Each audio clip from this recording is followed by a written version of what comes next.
Everyone, thank you so much for joining us today for another Smith.ai Masters Series webinar. We are talking about corporate gifting post-COVID, post-coronavirus pandemic, in an age where people are increasingly working from remote spaces. Business seems more hectic than ever, coming back online after a year delay for many industries. And even though a lot has changed, a lot has also stayed the same. So when we think about business gifts and their importance, nothing has shifted there. If anything, they're more important than ever. And joining us today for this session is Ben Jablow from Postal.io, which is a fantastic tool. Smith.ai actually uses it, and we're a big fan, but he is the expert in gifting. And I'm really excited to have you here today, Ben. So welcome, and please share a little bit about yourself and your company. Thanks, Maddy. Good to be here. Ben Jablow, as you mentioned, company is called Postal.io. We're a relatively new player in the experience marketing field. My background, and I'll give you a quick background on Postal as well. I have been a jack of all trades for, gosh, about 20 years. I'm dating myself a little bit. I worked at a company called careerbuilder.com for 16 years. So I was in the HR capital space, went to a technology firm here, ran sales there, and left about a year and a half ago to go to Postal. Postal, our CEO and co-founder is a guy named Eric Kostelnik. And Eric and I worked together for a while at CareerBuilder, had a great relationship. When he told me about the concept behind Postal, I was immediately enamored. I think it's a brilliant concept. And when the timing was right, I jumped at it. So I oversee all of operations for Postal. That includes building up our marketplaces. We have a couple marketplaces, one that focuses on goods and gifts, and then one that focuses on virtual events. So I oversee both of those groups, as well as all of our strategic alliances, which includes integrations, agency partners, co-selling partners. So there's kind of a decent amount that falls under my umbrella, just like anybody who works at any type of startup. Our company now, we launched our business formally in March of 2020. So month one of the pandemic, basically. Kind of an interesting time to launch a business. But the concept is relatively simple. We saw companies like your Outreach.ios, your Sales Lofts, thriving by providing salespeople amazing tools to work smarter. And most of those tools were online, or continue to be online via emails, LinkedIn, different types of ways to connect online. And we thought that there was a pretty big gap there when it came to offline and tangible goods. That includes direct mail, that includes any type of item. It might be a gift card, it might be electronics, any type of item that can be sent to individuals. And so we wanted to build an amazing tool that complemented your sales engagement platforms, your marketing automation platforms, your CRMs. And that's what we've done with Postal. We've built a platform. We call it a marketing experience marketing platform. But it's basically a marketing automation platform. And it does just that. It adds automation to provide efficiency around the idea of sending tangible items. Very cool. So, all right, let's start high level, Ben. We can go into all the triggers and automations and the specific items and options in a little bit, but how do you even identify who you should be gifting to? And can you afford it? What is the ROI? How in the world do we even start to define that for gifting? How do you ask your boss for a budget or justify your budget for your own business if it's just the right thing to do when you see others doing it? So let's just get around the strategy a little bit and the key business targets that we're looking at here. Yeah, it's a good question. I think you said something interesting when we were talking prior to the call about if you do this right, it's highly effective. If you do it wrong, it's just, I think you said offensive. And Potentially offensive. Yeah. that's right, right? I think you have to think about what you're doing. And honestly, the companies that utilize our tool, and that not even our tool, that just utilize the concept of cross-channel marketing, do it the best when they are thinking big picture as opposed to little picture, right? You have some companies that don't necessarily plan. They just say that I want to send something to somebody at a specific time. And, it's not to say that that's not a great idea, but the companies that I've seen get amazing ROI by using our platform or even competitive platforms are the companies that think kind of cross-channel. They take the idea of a campaign that they're doing online, they take concepts that they've already kind of built out online, and they take those concepts offline. So I'll give you an example of a company that I think was thinking about this the right way. They were very thoughtful about putting concepts together, and their concepts basically formed a total story. So they would email kind of step one of that story. They would indicate in LinkedIn when they were sending out an invite, kind of step two. Step three, they sent a book from Postal. And in that book, they bookmarked a specific page that kind of talked about this specific concept that they were focusing on. And they received an amazing ROI. And it wasn't just, again, they weren't looking at the ROI just of our platform. They were looking at the ROI of the campaign. And they've done multiple campaigns kind of built around this multi-channel process or this multi-channel plan.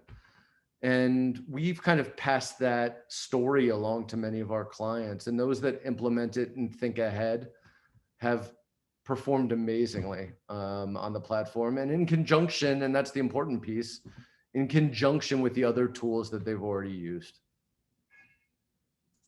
So when it comes to sort of the leads and the clients and partners, are you finding that the majority of people who are gifting today are thinking about it, from a referral standpoint, from a lead standpoint, from a nurturing standpoint?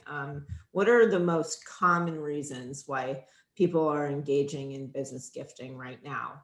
And did that change as a mix during COVID and after? Yeah. So I'm going to answer the last part of the question first and then fill in the blanks. Yes, it changed. And I'll explain why.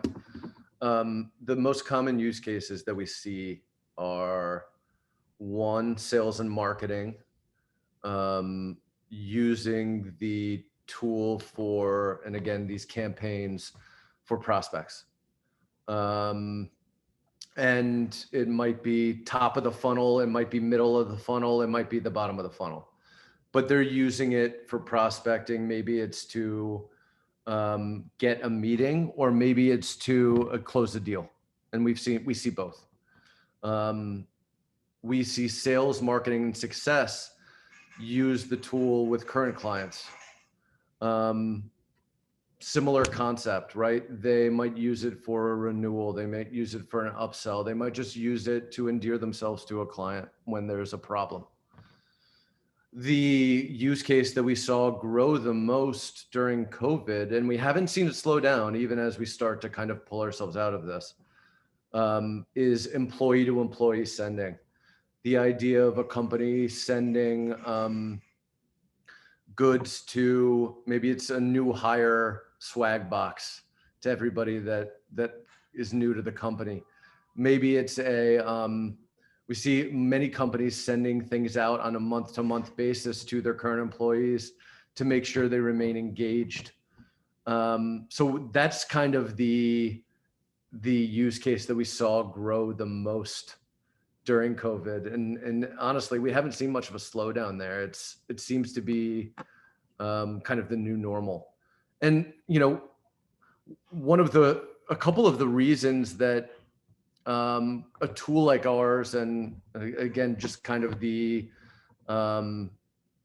platforms like ours in general have grown, the idea of sending, corporate sending, and that's a term I don't love, but the idea of sending had to change a little bit, because historically, every time somebody wanted to send something to a prospect or to a client, they did it by sending it to their business.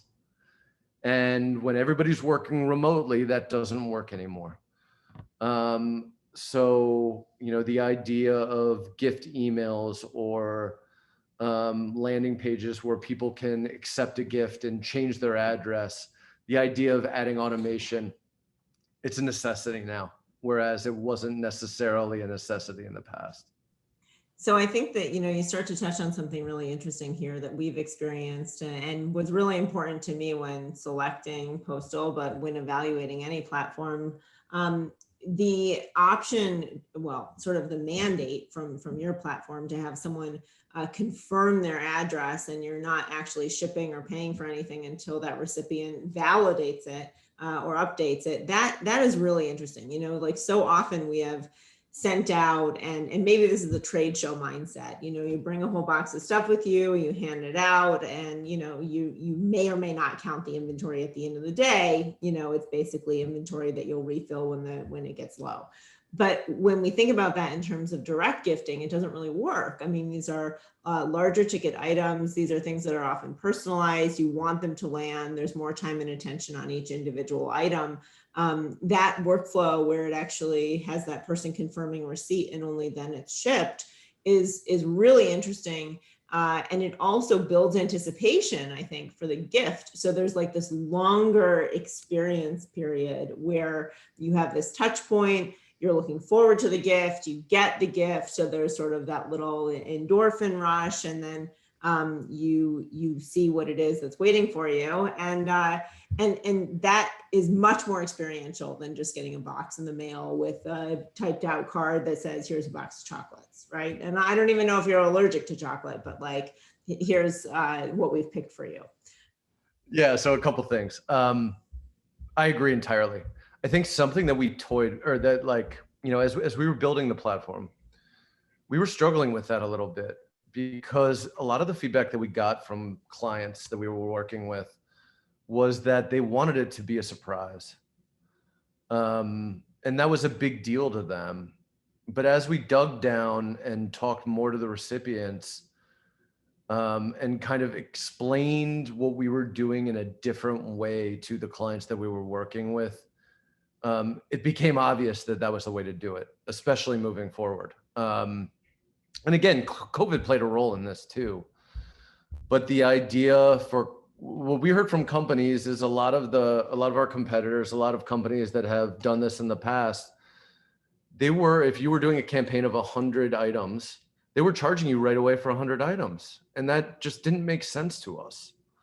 And it was also problematic, by the way, for our vendors, because there'd be a ton of returns, right? They would send a whole group of items out, and then 50 of them would be returned to sender. So it became obvious to us that was the way to do it. And then we could kind of build off of that concept, something that, I think you and I spoke about this last week. We're in the process of launching something that we call collections, right? And the idea of collections is you choose, formerly we set it up so you could send one item and the person could either accept it or not accept it, right? How do we make this more user-friendly? Well, let's launch the ability for you to send 3 items, 4 items, 5 items, and have them be able to choose one of those items that they want. So we'll continue to iterate off that idea, but you're spot on. It's a no-brainer these days to charge clients when items are actually sent. It benefits them, it benefits the recipient, and equally important to us, by the way, it benefits the vendor. We've built technology that provides a huge service to not only the clients that use us, not only the recipients, but the vendors that are part of our vendor network. we don't want to manage logistics. We don't want to build any goods that we sell directly. We want to provide a really great marketplace that vendors can offer their items to our clients and be able to do it in a really simple and efficient way. So our vendors are a huge part of our business, and we treat them like clients as well. I love that and I appreciate it. I also appreciate that sort of the gifting selection is collaborative and bespoke. You've got, requests that come in from me. I wanted you to put on some Waterford crystal glasses, and not that I've selected a gift recipient for those yet, but I was like, one day this will be a great gift. Things that are basically treats. Like, you have to think about your clients to some extent, right? And your customers, your prospects. It's very hard, depending on the campaign that you're working on, to identify what the appropriate gift is.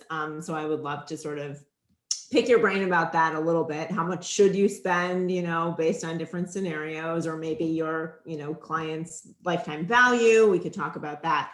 But the point that I'm, hoping to make here is that you have the approach, and hopefully with any platform that, folks here are listening to would choose, it allows you to feel like it is something that you would build yourself if you had the bandwidth and the time. Like, that is always the challenge. You want, this gift from Amazon, and this gift that you saw in a local shop, and this gift you saw on a trip to Portland, Maine. Like, how are you going to pull all these things together? Well, can you approximate it fairly well? Yes. There's often substitutes. And then can you find the other things as a collection, as your own inventory, so to speak, to pull from, to draw on when the gifting opportunity arises? Like, that is, to me, really compelling in these new platforms like yours, where I see a whole range of items. It's not just feminine or masculine. It's not just for cooks. It's not just alcohol. It's,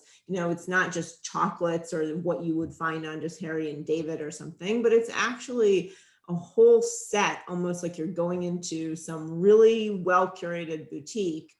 In addition to the very simple, like, handwritten note or the gift cards that signify and sort of stamp an event in time that you want to thank. And what I think about when I think about gifting, all the times that we've chatted together, Ben, like, I almost think about it in the way that I think about dog training. Like, not that this, I don't want this to sound bad, but Jason's here. He asked, how do I develop referral partners? One of the things that you want to do is to mark a behavior that you want repeated, and to, give a treat, so to speak. And then you're more likely to have that behavior repeated in the future. I have a 6-month-old puppy. He has the attention span of a chipmunk, and he basically needs treats all the time to reinforce the behaviors that we want. We don't have to do so much punishment as in the case of the referral partner. But when we think about reinforcing the positive, it really does get to be consistent. So identify every time that they make a referral. You don't want to let that opportunity slip. You want to mark it, you want to reinforce it. And then getting back to sort of the beginning of where I was going, how do you give something that is in proportion? He's not going to get a whole chicken breast every time he sits, right? It would be disproportionate praise and marking of that behavior. He gets a little tiny bite of chicken, right? So that's sort of where we can take the conversation next. How do you identify what's the appropriate, the market standard for what to give while still doing something unique? Yeah. My wife would tell you that I have the attention span of a chipmunk. So come to think of it, I think she's used some of those techniques that you mentioned on me. Good for her. Yeah, very effective. So I have a few thoughts there. When I was building out initially our vendor marketplace and kind of the process around what we were doing and how we were doing it, there was a really great, it was around Christmas time. And it was, so I think it was like December 2019, January 2020. And a CMO named Kyle Lacey, who's a brilliant guy. He's the CMO of a company called Lessonly, and I respect him a ton. And he was talking. He mentioned something on LinkedIn about the whole idea of like gifting during the holidays, and how many vendors would just send him their company's swag, right? Maybe it's like a logoed mug. Maybe it was a just something that had like the company's logo on it, and how he like put a pile together in his office and just kind of pushed everything into that pile, and then just eventually like left it in the and I'll include like chocolates and just random items in there, and how he eventually left it like in the lunchroom for his anyone in the company to take. And how his thought around it was like companies put together these lists of 100 people that they want to send things to because they're the 100 most important prospects or clients, and then they just send them the same old stuff and they don't think about it. And I get it when you don't have appropriate tooling to make that process easier. But what I've seen is a huge movement towards personalization, and customization, right? And personalization and customization are a little bit different. But being really thoughtful about what someone that you're sending to wants. And that doesn't mean you have to customize everything to them specifically, but you can be thoughtful about what you send to them based on different items that are available. And you can do that at scale too, right? You can certainly do that at scale. So I think thinking about being proactive, and this goes back to what I was talking about earlier, being proactive and thinking about how you're setting up campaigns. And you can do this around the holidays also. We work with an awesome company called Noms. They're a cookie company, but they do a lot more than that. They have amazing boxes that they're these beautiful wooden boxes that they customize on demand. You want to And show us, Ben, by the way, like what's while you're that? talking, you want to show us while you're talking about this, maybe in Postal, what something like that would look like? Yeah, of course. So let's see. Can you see my screen, Maddy? Yeah.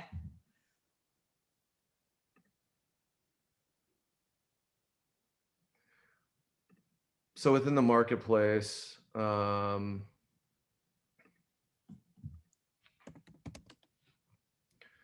right? So we have our logo here, but all of these items, we're building out a network of on-demand items that allows you to customize on demand, right? So the idea here would be, rather than us sending out a box with the Postal logo on it, if I was going to send you something, Maddy, I would probably put your name on this box and the Smith.ai logo on this box.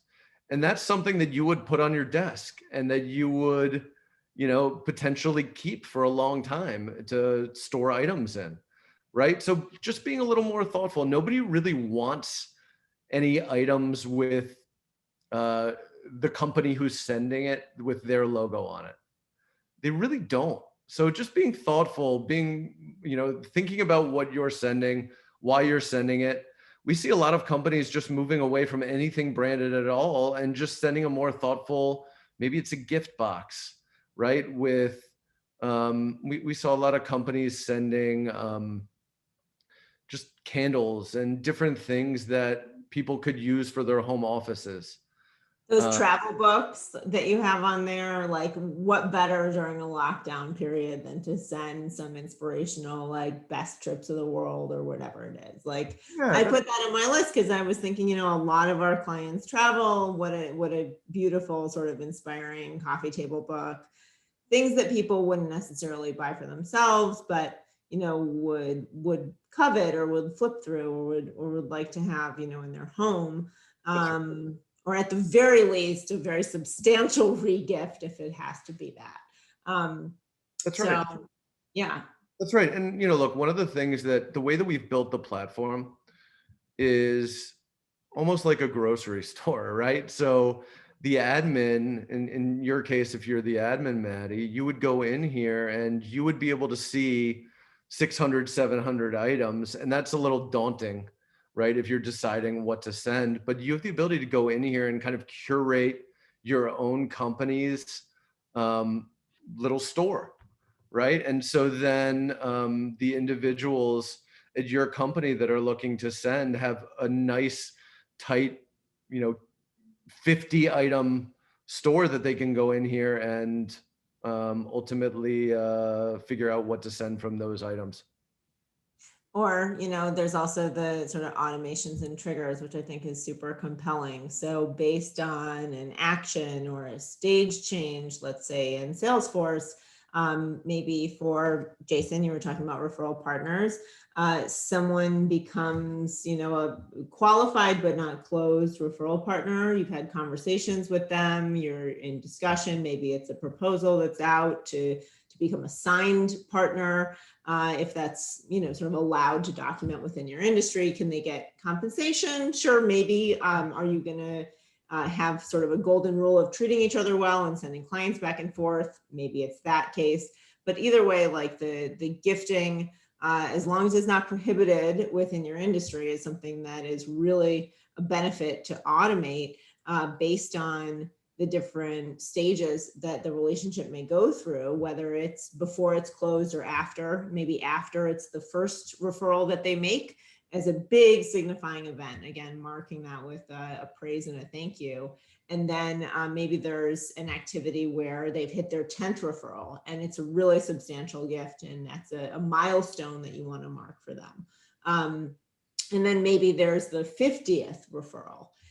And you're keeping an eye on this and you have the reports and you can see like, we have a pretty, constant and sustaining relationship here with these referral partners. Maybe you also see that some slow down, or there's been a leadership change, or someone's not accepting the gifts anymore. And that's all data that you can play with that I think can be surfaced in your CRM, your intake system, and also Postal or whatever platform you're using to say like, how are our gifts being accepted and received? What sort of velocity do we see? And is there a correlation between, sort of having that starting behavior or the potential for it, a gifting action, and then more of that behavior that you're looking to promote? So those are the sort of things that I would consider, not just like the gifting itself, but also the metrics and the monitoring around it. Yep. Yeah, no, look, that's spot on.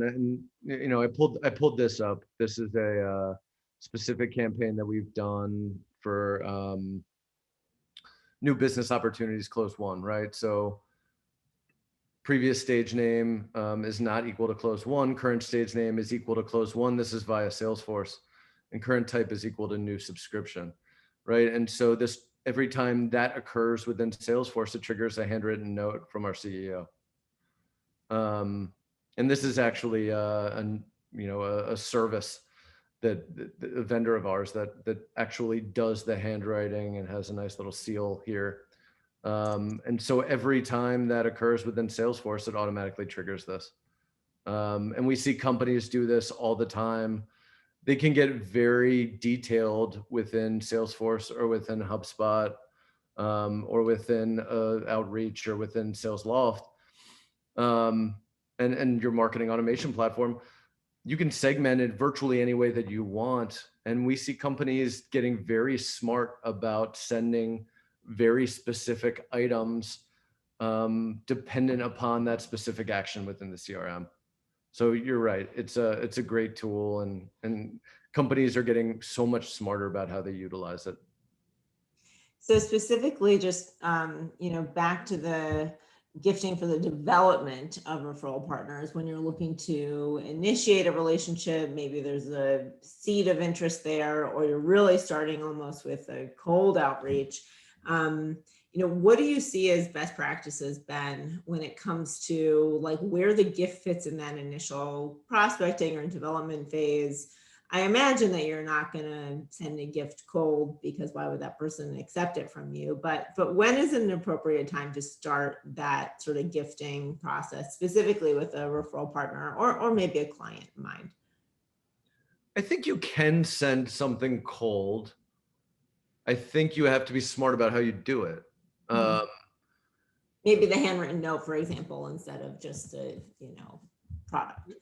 Yeah, I think that's right. I think what really works when you're sending cold is a charitable gift card, Mm. right? You don't want to send $100 gift. You probably don't even want to send a $50 gift. But if you send a $25 gift card where the individual can go and choose the charity of their choice, again, it's less impactful if you're saying this is a charity that's really important to me, Right. right?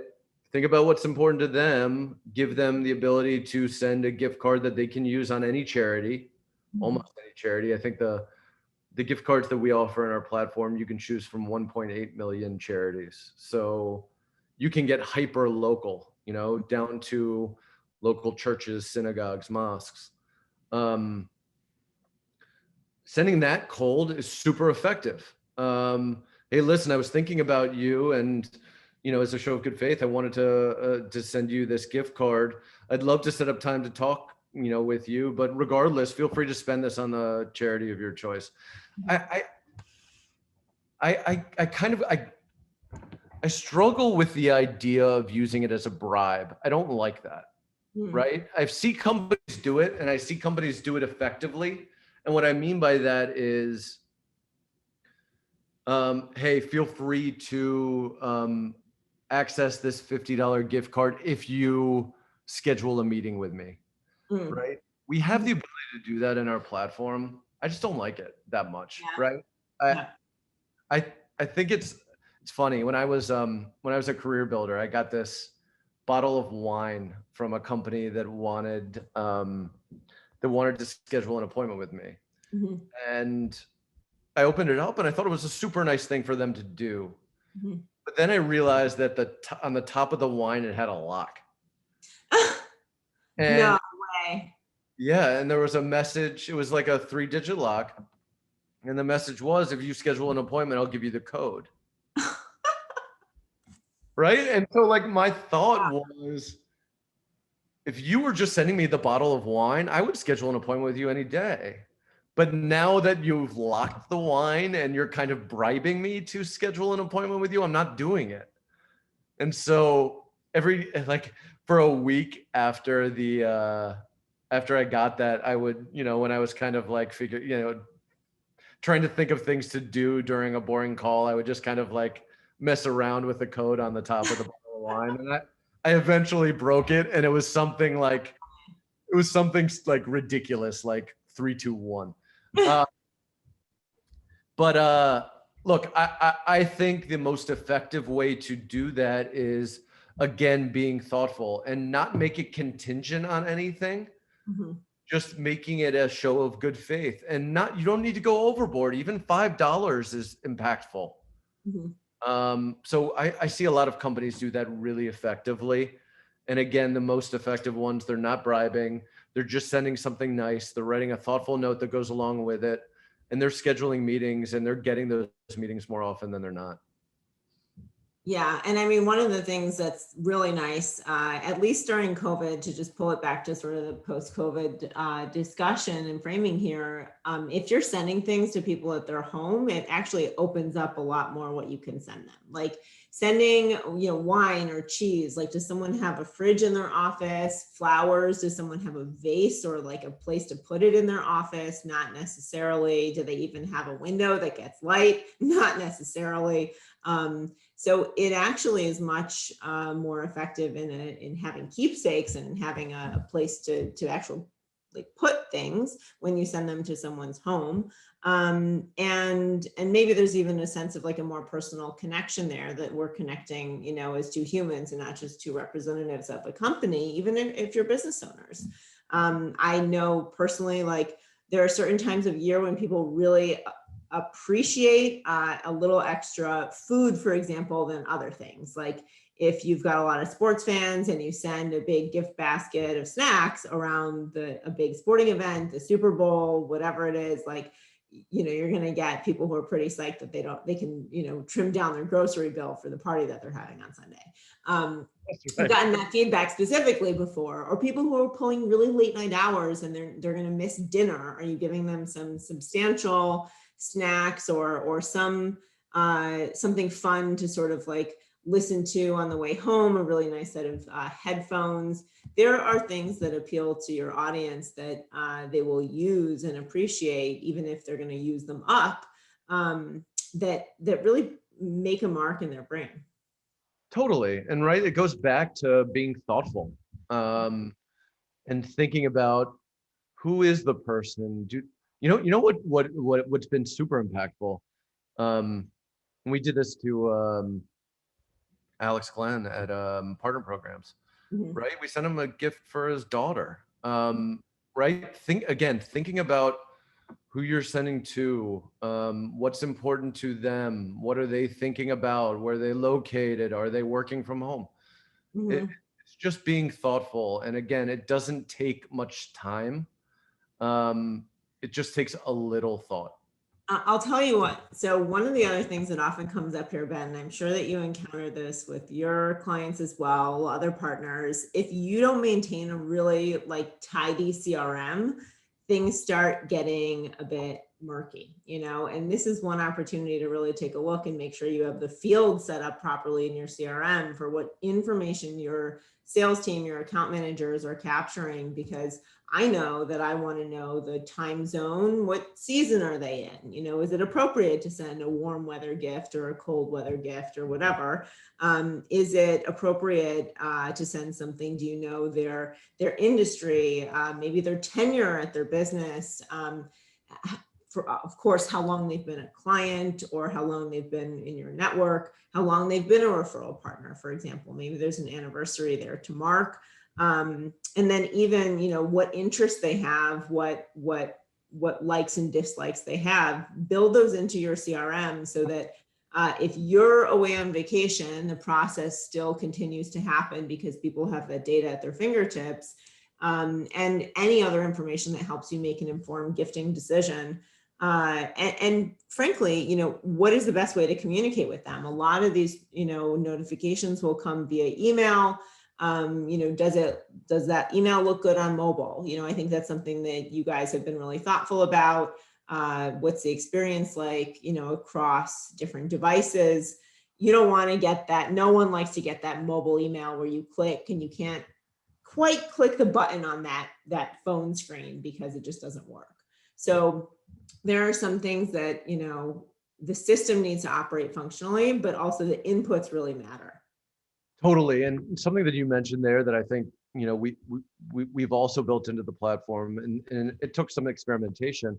But initially, one of the things that we found is that for a lot of our clients, when they sent from postal, it would come from like gifts@postal.io. And oftentimes that was going into their spam.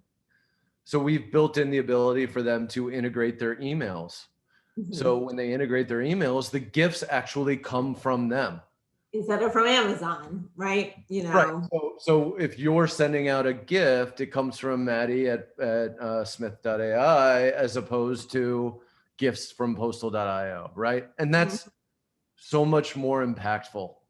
And it's a simple process on the platform, but it makes a world's worth of difference in regards to how it's viewed and just basically having the email opened, right?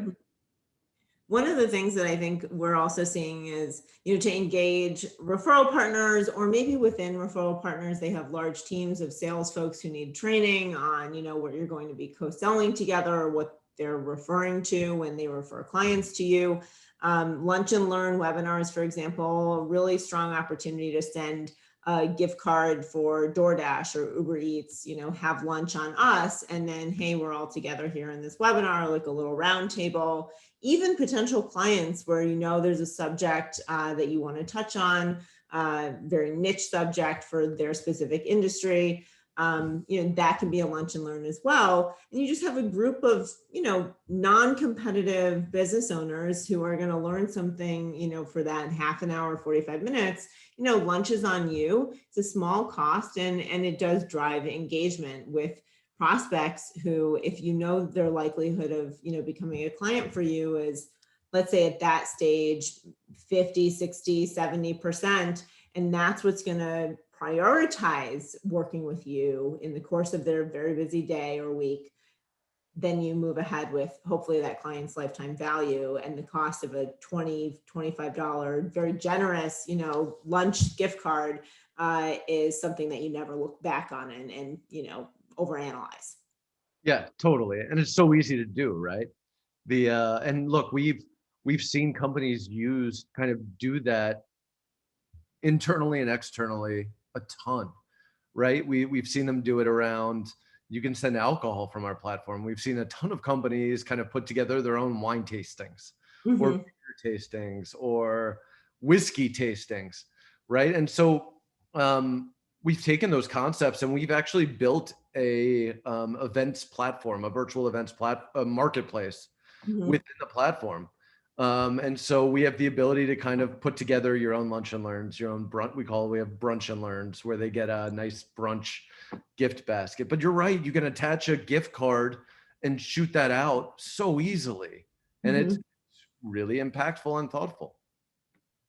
So when it comes to sort of, gauging the success here, are there reports or metrics that you're working with clients to review how to help them sort of understand the ROI on these campaigns?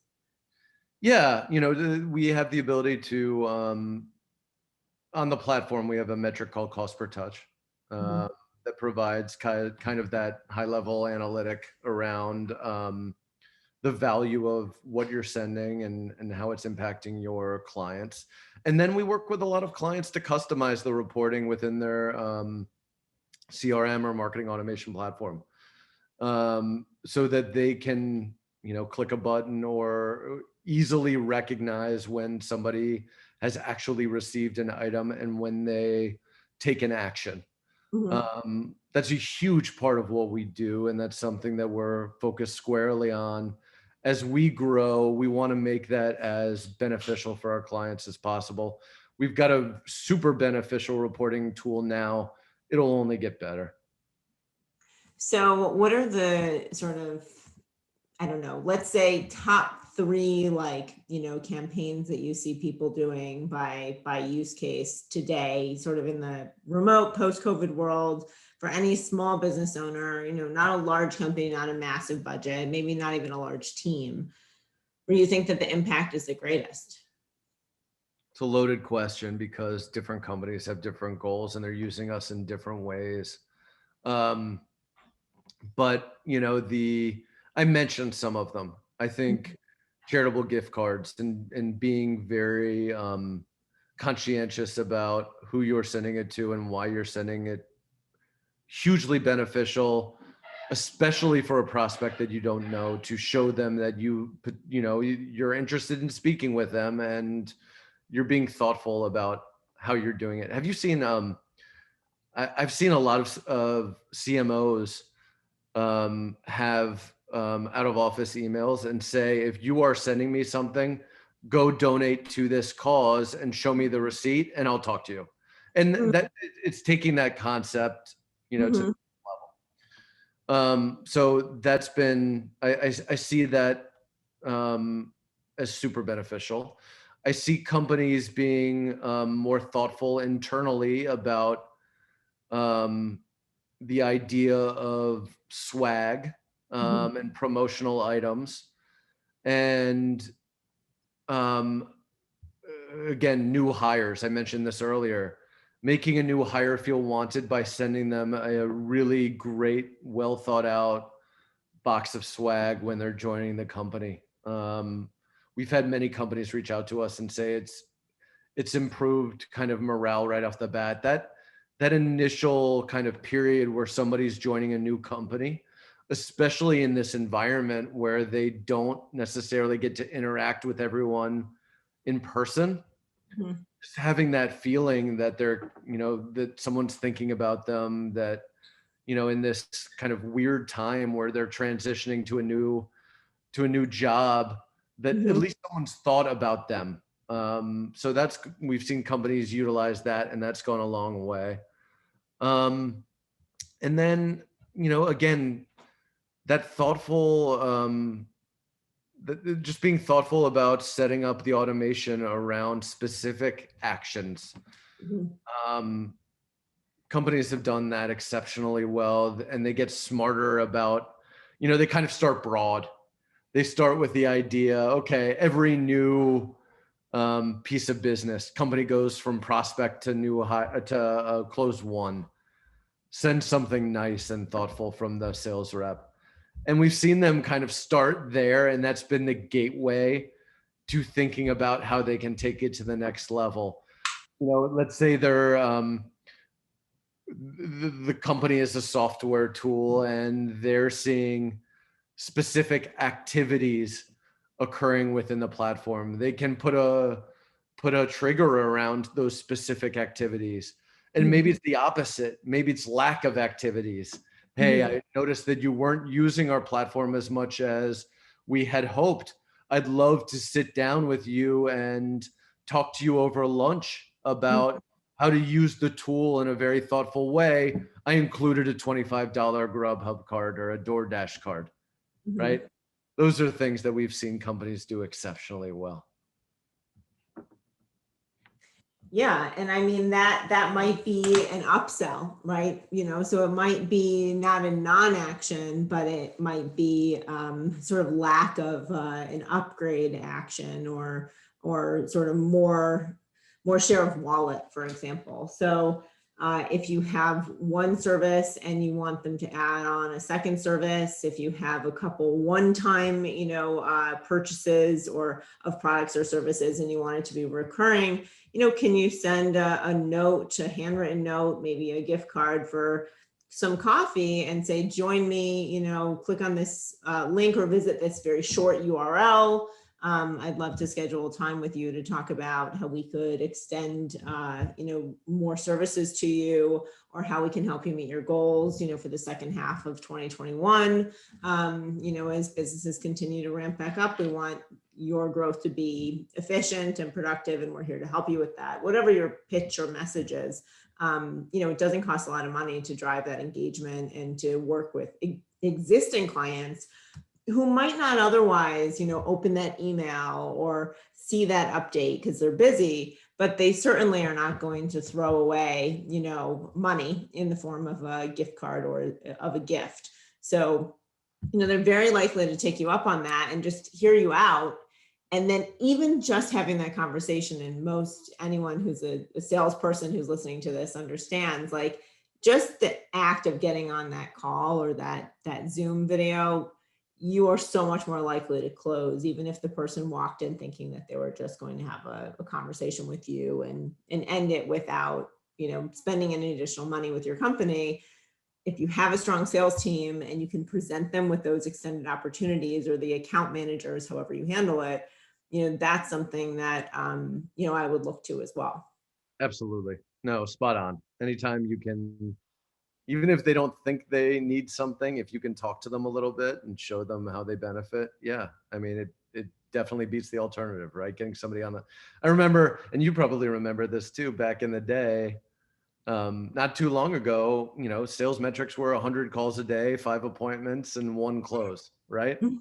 Yep. Um, we can work more efficiently and be smarter about what we're doing, but the key is still being able to talk to somebody and having a conversation. So anything that you can do to get a qualified buyer on the phone and be able to talk to them about what you're doing is hugely beneficial. So, Ben, in the last few minutes, and anyone feel free to ask questions, we'll address them. I'll keep an eye on that. Can you just give us a bit more of a walkthrough of the platform, and for anyone who's interested, show more of the tools and capabilities within it? Yeah, I can definitely do that. For the sake of time, I'll breeze through this and give you guys kind of the mile high overview, but again, we refer to ourselves as an experience marketing platform. And I mentioned earlier, cost per touch, CPT. We have a tool in here that gives very robust reporting. It gives you updates on where your packages are, whether it's been delivered, whether you need to take an action. But we can onboard companies in 30 minutes. We have integrations that are live with HubSpot, Marketo, Outreach, SalesLoft, Salesforce. We have a swag partner and a company called Swag Up. We also have an Eloqua integration that is also live that we haven't pushed forward on this page yet. One of the things that I think is really beneficial about our platform is you can set up your organization in a really intelligent way, with the idea that not all sales reps, account managers, success teams, you don't want everyone to be set up exactly the same way. You might want teams to have different kind of controls. So you can set up budgeting so that it's pooled or per user. You can set up a budget duration that's monthly, quarterly, yearly. And you can set up, most importantly, different teams so that they kind of can act a little bit differently. You can see in our instance, we have the kind of broad postal account. Then we have the marketing team. We have the partnership and marketplace team. And everything is set up a little bit differently. The budget amounts are different. The balances are the same, but the budgeting is done a little bit differently. You'll see the difference here between the partnership team and the sales team. Our budget on the partnership team is pooled and it's monthly. On the sales team, it's per user and monthly. And you can see that the amounts are different. We'll have to fix this. Get the partnership team some more budget here to send. And then that takes us to the, your contacts. You can either sync directly from your marketing automation tool or your CRM or your sales engagement platform, or you can import contacts via spreadsheet or just create them individually. Right? It's a very simple process, and the mapping process, if you import via a spreadsheet, is very simple. And then, as I mentioned earlier, we have a marketplace that has, the broad kind of categories that the admin can select from and narrow down to a really robust group of specific items that your organization can send. And this is kind of our org. We're heavy on the alcohol for obvious reasons. I mentioned earlier an events platform. We launched this in February. We found that companies were utilizing our platform to send items, and then they were kind of organizing in a decentralized way these virtual events. And so we thought that it was very kind of efficient for us to have a platform where you can organize the events in a very turnkey way. So now companies can come onto our platform, pick out an experience, set up the experience on the platform, and then we do the rest. It's a pretty turnkey process. And then, as I mentioned earlier, we have automation. I showed you the triggers. We have playbooks, which are basically drip campaigns that can be set up using different items. Maybe you want to send a gift card on day 1 and then a specific item day 7, so on and so forth. And then we have something that we call a magic link. So we've taken the concept of a gift email and updated it so that you can send an item via a link in a almost as easy a way, right? So you're on an event like the one we're on right now, and if I wanted to send everybody on the call tequila, I could just put it on a link, put it in the chat, and just send it right out, and then you'd be able to enter your contact information, shipping address, and phone number, and then hit confirm, and it automatically gets sent. Really So if simple. it's an individual, I think just the distinction there for anyone interested, you would see to validate or update your address, whereas in that case, you're actually adding it from scratch. So yeah, that's super compelling. I think, maybe password protecting that or something and sharing the password just in case that link gets out online. You don't want to run your budget down, but that's just We have some controls in there to prevent that. that's just the part in me. But yeah, I mean, there's something for every scenario, basically, right? And something for every taste and budget and interest category, every sort of type of person you would be gifting to. So Ben, thank you so much for joining me today. I hope that everyone really enjoyed learning more about business gifting from you. And if there's anything that you would like to share or how to get in touch with you, please feel free to do that now. Yeah, no, my contact info, very simple, ben@postal.io. And I think that, I don't even think I need to spell Ben. Feel free to shoot me a note. I'd love to talk. If anybody has any questions, something Maddy, you alluded to, we can also add almost anything to the marketplace within 24 to 48 hours. So, would love to talk to anyone that has any questions, but I really appreciate it, Maddy. It's been a great conversation. Yeah, absolutely. My pleasure. I can, testify that you will add in those custom requests and that you're not one of those companies that will hide it deep down in some help doc, that actually you have that big button on the marketplace that says request a product, which to me, it just really embodies like my experience working with your company, which is like proactive and generous, at the forefront and not sort of like hiding the options if you can find them. So, a lot of credit to you and your team for delivering that messaging upfront and clearly, and for a great product. We've really enjoyed using it so far. So everyone, thank you for joining us today. Ben, thank you. As always, it's great to chat with you. And we'll talk to you soon. Appreciate it, Maddy. Thank you so much. Take care, everyone. Bye.